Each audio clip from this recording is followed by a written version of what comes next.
Good afternoon. The United States sends a nuclear-capable bomber for its first joint patrol with the Philippine military over the West Philippine Sea, prompting China's military to send its forces there to monitor the activity. 3 FA-50 light fighters of the Philippine Air Force on Monday flew in tandem with a B-52H Stratofortress, a long-range strategic bomber deployed by the U.S. Pacific Air Forces on February 19.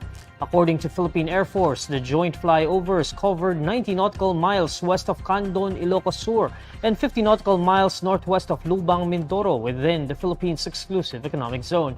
Monday's activity was the second phase of the country's third maritime cooperative activity with the U.S. However, on Tuesday, China's military criticized the mission, saying that the Philippines has stirred up trouble in the South China Sea by conducting a joint air patrol with extraterritorial countries and publicly hyping it up. China had also earlier accused the U.S. of provocation after B-52 bombers flew nearby Bajo de Masinloc in 2018. Meanwhile, the Southern Theater Command of the People's Liberation Army said they organized frontline naval and air forces on Sunday to closely monitor the situation and keep it under control.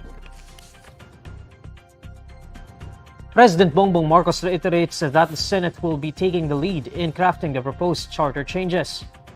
In an event at the Metropolitan Theater on Tuesday, the president said he was baffled by the political noise on the proposal to amend the Constitution despite the issue being settled months ago during his discussions with the two leaders of the Congress. We said the Senate will take the lead. The Senate is taking the lead. Between the two houses, they will come to an agreement, and that will be the way we'll do it. But I don't know why there is such.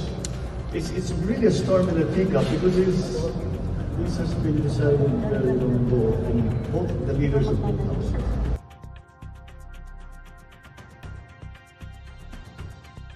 Senate President Juan Miguel Zubiri mirrored the president's statement, saying that Marcos gave the order for the Senate to take the lead on the issue after meeting with congressional leaders on January 11.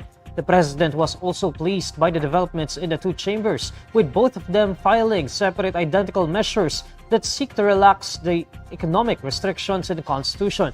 Marcos dismissed suggestions for him to intervene between the Senate and the House, whose members have been squabbling over the preferred method to open the Constitution to amendments.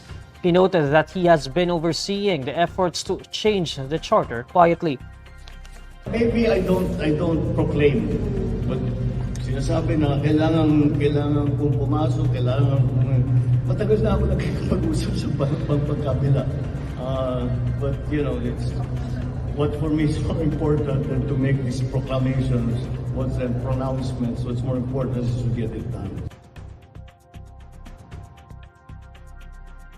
The Land Transportation Office vehicle plates making plant will shift to a 24-hour operation schedule to address its backlog of plates.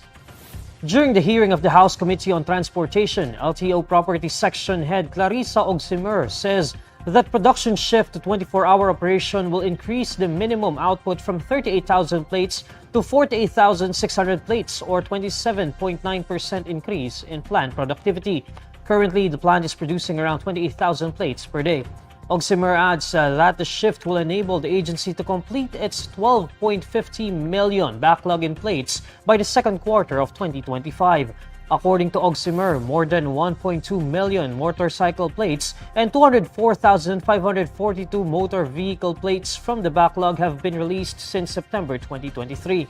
LTO still needs to finish more than 9.1 million motorcycle plates and more than 3.3 million motor vehicle plates, which totals to over 12.5 million backlog plates. However, LTO Chief and Assistant Secretary Vigor Mendoza II clarifies that they have no backlog in terms of newly purchased motor vehicles, noting that the 3 million figure represents old cars that are using old plates. Plate backlogs have been a problem hounding the agency, as there are vehicles registered as early as 2012 which have not yet obtained their new plates. Here's the latest roundup of today's top stories.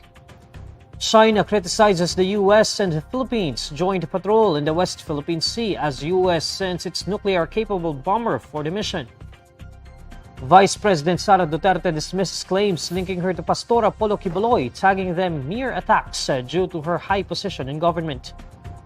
And Russia denies U.S. reports that Moscow plans to put nuclear weapons in space. These are the stories you need to know today. I'm Neil Mercado. Follow INQUIRER.net on Facebook, X, YouTube, TikTok, Instagram, and Reddit. For more stories, visit INQUIRER.net. Good afternoon.